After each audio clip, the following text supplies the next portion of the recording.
Speed grow your indoor grow.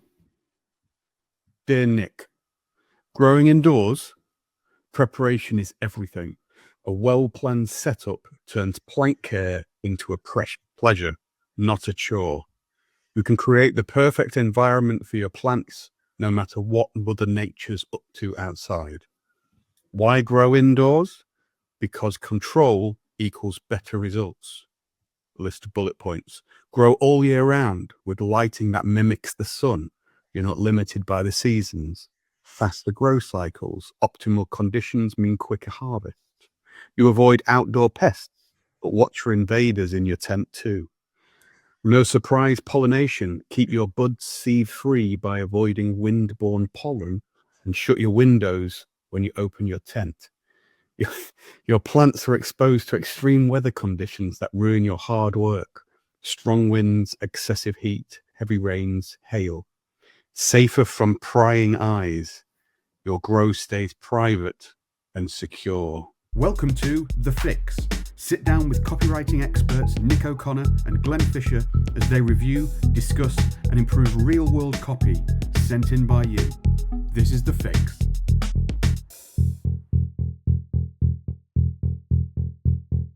Now, I'm not sure if you notice, Nick, but that is for what we're growing in this situation. I can only think it's drugs.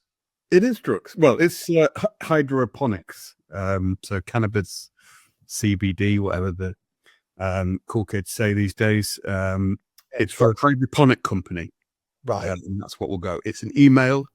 Obviously, you've got speed grow your indoor grow as a subject line.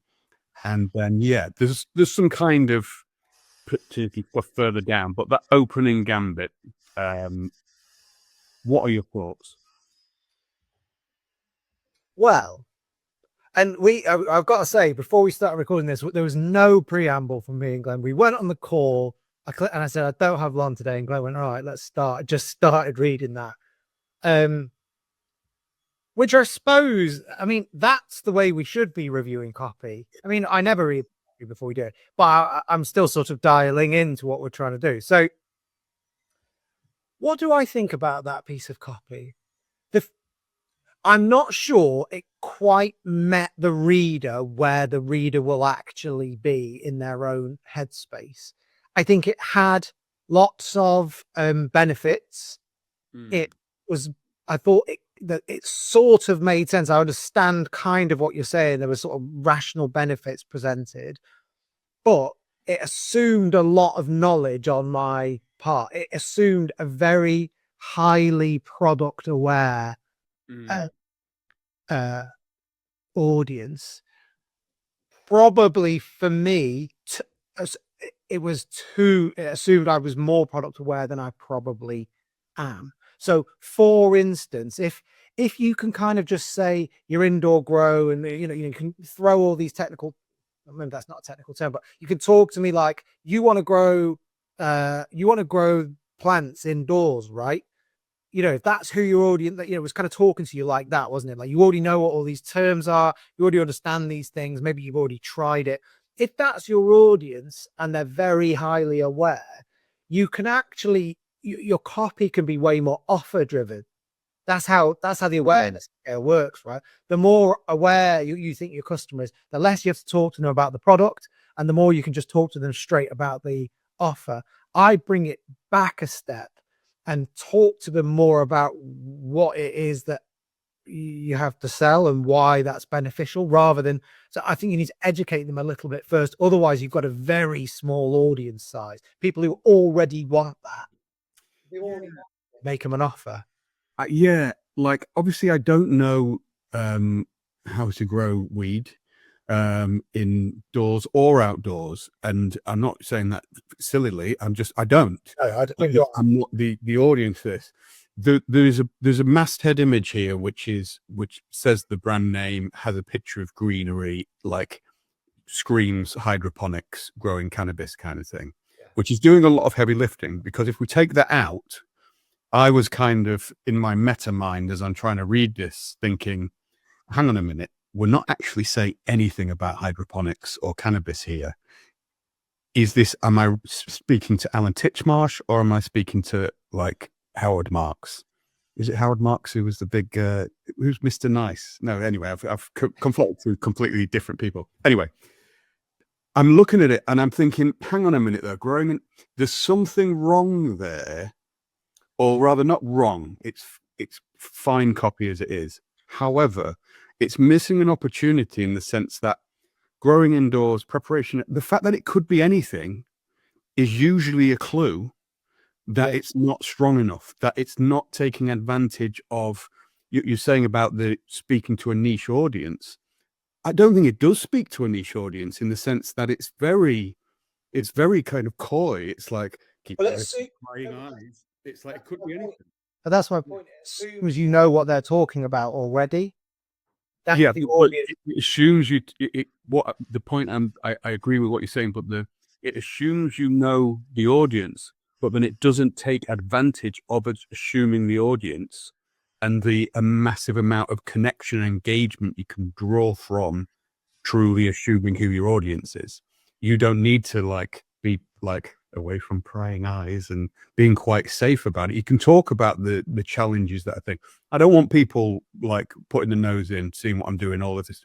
You could push these points of assumption if you wanted to do it that way. Alternatively, if it's a cold email and you're trying to get more people kind of into that, and you do need to be more vaguer in your approach and your tone, I think it's too trying to answer every question at once. So Glenn, imagine what read me the headline again. What's the term it uses? Ingrow. Speed grow your indoor grow. Indoor grow. That's my point. It assumes I have to know what that means. Yes. So that can only be a small number of people. Yeah. So what if the copy, I wouldn't, that headline doesn't work just on a linguistic level. It has the same word repeated, speed grow your indoor grow. I'd make it much, much simpler language. So what if the opening line said something like, so you want to start growing cannabis in your indoors? There are some massive advantages, and we hear from tons of people all the time who want to do this. So there are really three things you need to know if you want to do this. And then, you can start to get into the sorts of benefits of it, or there are three big advantages that you'll anyone who's done this for any length of time will tell you. It's much more private. You don't need to worry about sort of frost, adverse weather conditions. Just tone the language down a little bit, not tone it down, but just make it a bit more conversational and say, so if that's you, then you can channel them towards your product. But if you cloak it, so cloaking is the wrong term. If you call it indoor grow, and I don't know what that is or means, we're gone. Look, I have to decipher what you mean. Whereas if you just explain it more plainly, you can still speak to that. That's what I'm talking about.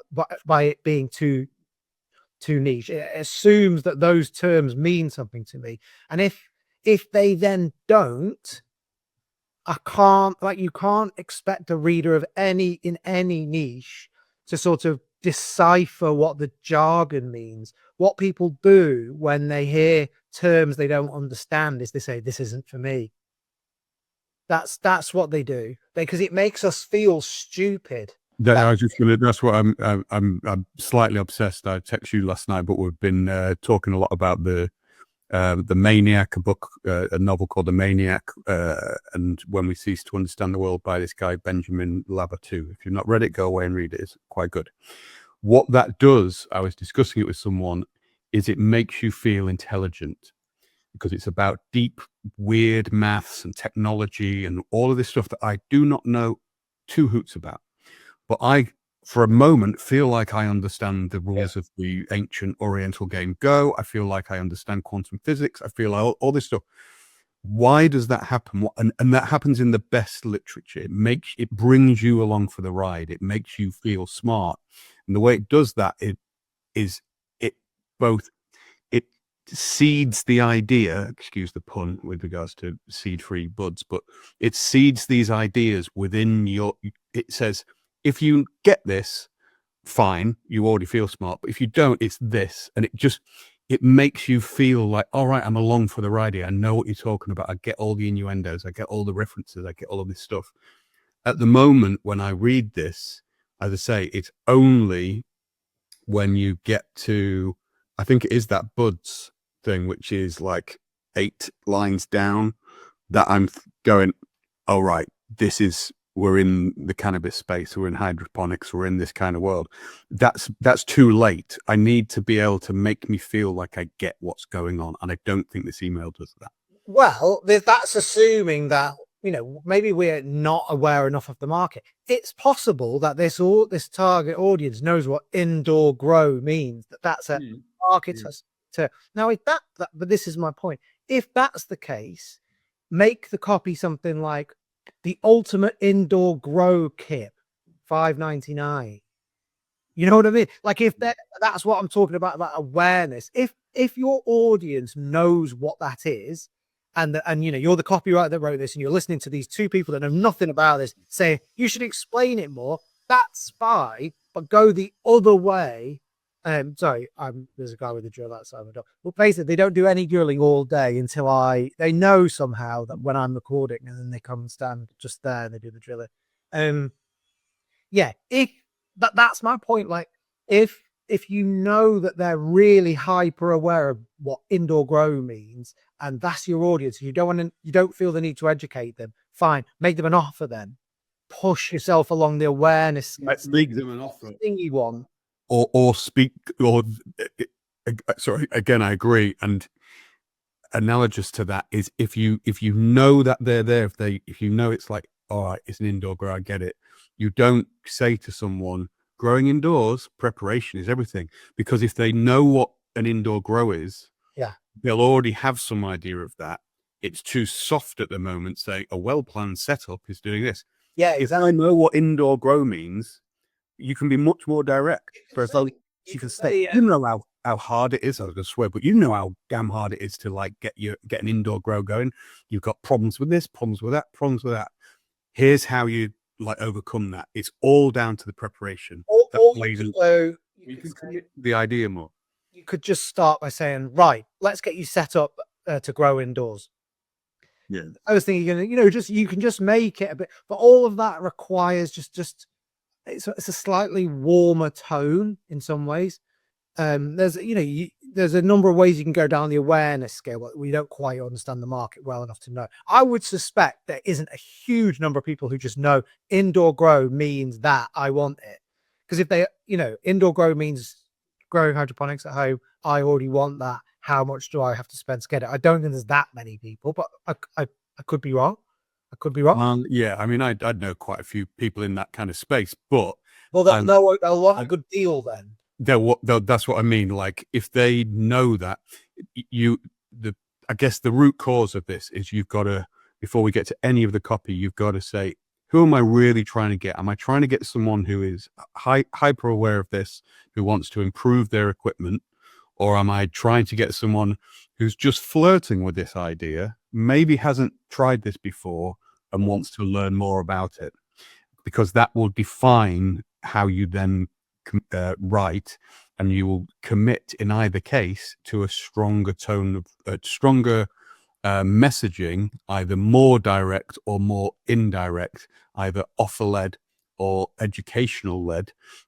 You will very quickly pathway off. You can't do both. At the moment, this copy has the element of trying to be both to both markets.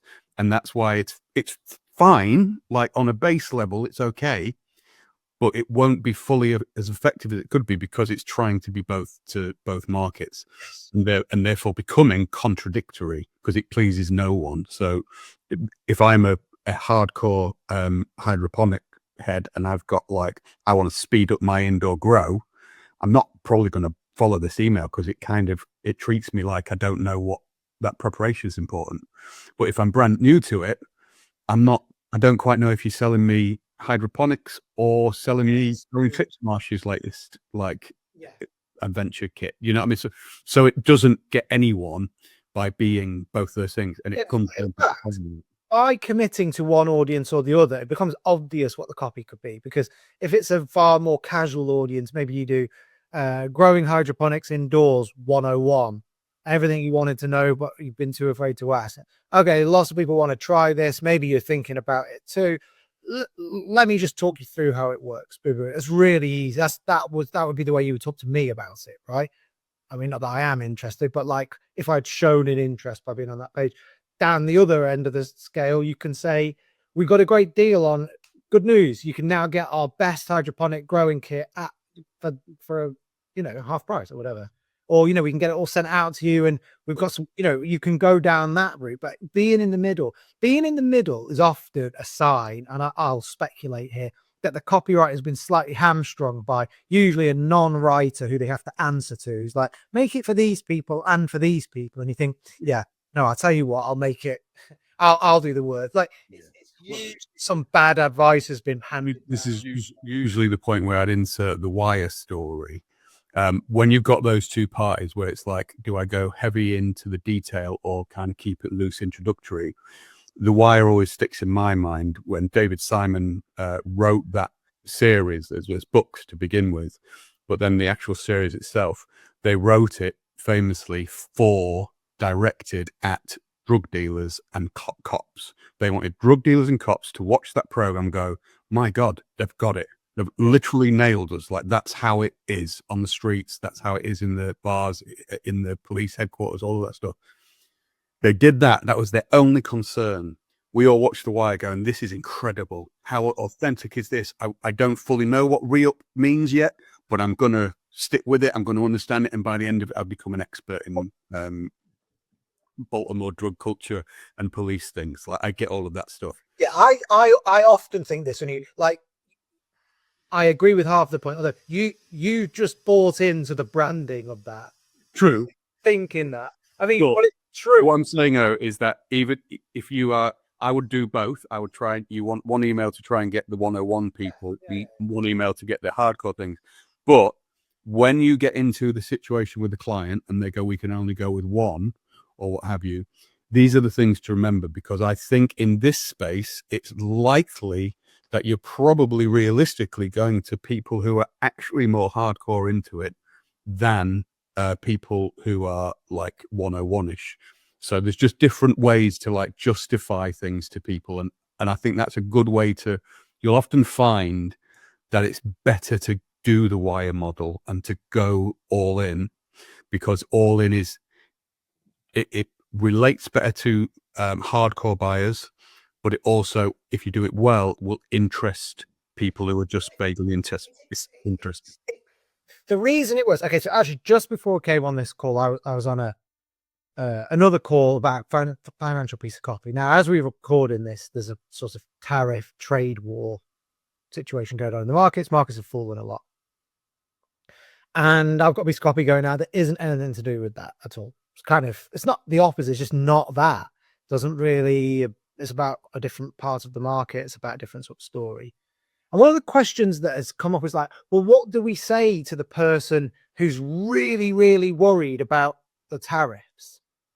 And my answer's sort of, just don't worry about it. This isn't for them then, is it? If you're so worried about that, trying to be all things to all people is the same as being nothing to anyone. You don't want to try and appeal to everyone all the time. That's how you get watered down, anodized, sort of idealist copy. Sometimes the best things are saying, do you know what? This is for these people. It doesn't mean you don't want to be tone deaf to the other side of the market. You don't want to like not address the tariffs. But if someone's, biggest concern is this, just maybe accept that you can't sell them your product at this point because they're too worried about something else. And that's actually liberating. Say, let's talk to people who see the world slightly differently to that person. And that's if I was rewriting your or retelling your story about The Wire, I'd say the bigger thing they were doing is saying, we don't care about the mainstream TV audience. So it's not for them. If they want to come along and watch it, we'll have them, but we're not making TV for the prime time audience. We're making it for this smaller, more specific and knowable group of people.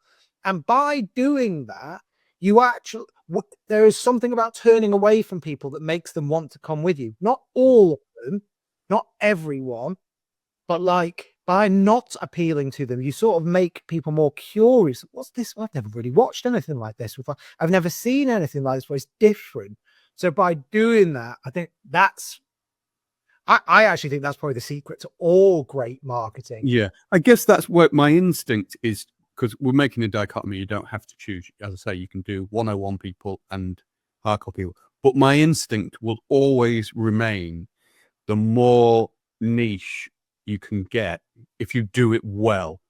And there is that kind of something that makes it engaging. And I guess more likely the case if you commit to something and, as you say, make it for, I'm doing it for these people. And I'm not doing it for that. I'm doing it for this. And I'm going to do it the best I can for that person. That will always probably win out, rather than I'm going to try and be really good for like not very aware people.